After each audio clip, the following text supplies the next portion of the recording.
अस्सलाम वालेकुम नाजरीन, मैं आपका मेज़बान मोहम्मद शाहिद रज़ा मदनी आपकी खिदमत में हाजिर हूँ। आप मेरा यूट्यूब चैनल शाहिद रज़ा इस्लामिक जोन देख रहे हैं। आप जानते हैं कि दुनिया भर के जो बहन भाई हैं, दोस्त हैं, उनके सवालात के जवाब दिए जाते हैं, उनके ख्वाबों की ताबीर बताई जाती है और दीनी हवाले से उनकी जो उलझने हैं या और कोई उलझने हैं, कोई मसाइल हैं, तो उनका हल आपको बताया जाता है। अगर आप मेरे चैनल पर नए हैं तो प्लीज़ चैनल को सब्सक्राइब कर लें ताकि आने वाली हर वीडियो आपको सबसे पहले मिल सके और आपकी दीनी और मजहबी जो मसाइल हैं और आपकी जहनी उलझने हैं, आप ख्वाबों की तबीर है, वो आपकी दहलीज पे आपको मिले। तो चलते हैं, आज एक हमारे सब्सक्राइबर हैं, उनका एक मसला है। उनका नाम जो है वो सिगाए राज में रखूँगा। वो कहते हैं कि मैं किसी जगह पे पसंद की शादी करना चाहता हूँ, हमारे अजीज़ हैं, रिश्तेदार हैं, तो मैं चाहता हूँ कि मेरी शादी वहाँ पे हो जाए और पसंद की शादी करना चाहता हूँ, तो दीनी हवाले से इसकी कोई रहनुमाई आप फरमा दें।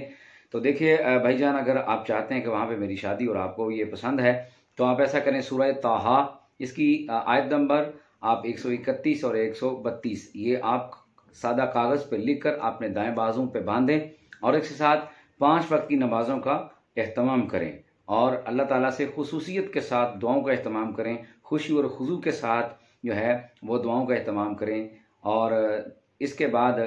आप अपने किसी बड़े को ख़ानदान में से अपने वालिद साहब को, अपने भाई को उनके घर रिश्ते के पैगाम के लिए भेज दें, तो इंशाअल्लाह अल्लाह ताला आपको कामयाबी अता फरमाएगा। लेकिन ये मामला तब तक आप करते रहें जब तक आपका मसला हल नहीं हो जाता। अगर आप चाहते हैं कि आपकी पसंद की शादी वहाँ पर हो, आपके अजीज़ भी हैं, आपके रिश्तेदार भी हैं, तो आपके लिए बेहतर है कि आप ये अमल करें, 5 वक्त की नमाज जो है उसका एहतमाम ज़रूर करें। और उसके बाद आप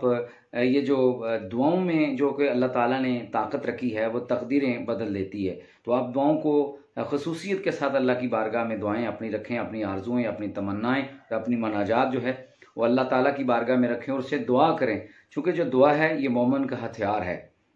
और दुआ इबादत भी है, दुआ इबादत का मक्स भी है और अल्लाह ताला को बड़ा पसंद है कि उसका कोई बंदा उसकी बारगाह में दस्ते दराज जो है वो अपना फैलाए, हाथ फैलाए और उससे मांगे। और जब अल्लाह ताला से कोई मांगता है तो अल्लाह ताला अपने उस बंदे से बड़ा खुश होता है और जो उससे नहीं मांगता अल्लाह उससे नाराज़ होता है। तो हम अपनी जितनी भी आरजुएँ हैं, अपने मामलात हैं, वो अल्लाह के हुजूर रखें, सलातुल हाजात के साथ 2 नफल भी पढ़ें और दुआ करें अल्लाह ताला की बारगाह में कि अल्लाह ताला मुझे मेरे काम में कामयाबी अता फरमाए। ये अमल करते रहें तो इंशाअल्लाह अल्लाह ताला आपको अपने आपके जो इसका अमल है, आपकी जो ज़हनी एक ख्वाहिश है, अल्लाह ताला उसमें आपको कामयाबी अता फरमाएगा और आपका जो रिश्ता जहाँ पे आप चाहते हैं कि मेरी शादी वहाँ पे हो जाए, तो इंशाअल्लाह अल्लाह ताला अपने फ़ज़ल से आपकी मदद फरमाएगा और आप अपने काम में कामयाब ज़रूर होंगे। जब तक आपका काम मुकम्मल नहीं होता, आप ये वाला मामला जो है ये बिल्कुल मुसलसल जारी रखें, नमाज़ें पढ़ें। और नमाज़ें तो वैसे भी इंसान के ऊपर वैसे ही फ़र्ज़ है, नमाज तो पढ़नी चाहिए, लेकिन अगर आप सुस्ती का शिकार हैं तो प्लीज़ इस सुस्ती को ख़त्म कर दें, कंटिन्यू नमाज़ी बन जाएं, अल्लाह की बारगाह में अपने मामलात रखें और ये जो ऊपर वाला अमल मैंने बताया है ये करते रहें, तो इंशाअल्लाह अल्लाह ताला आपको कामयाबी अता फरमाएगा। एक नई वीडियो के साथ आपसे दोबारा मुलाकात होगी, तब तक के लिए अपना बहुत ज़्यादा ख्याल रखिएगा। अल्लाह आपका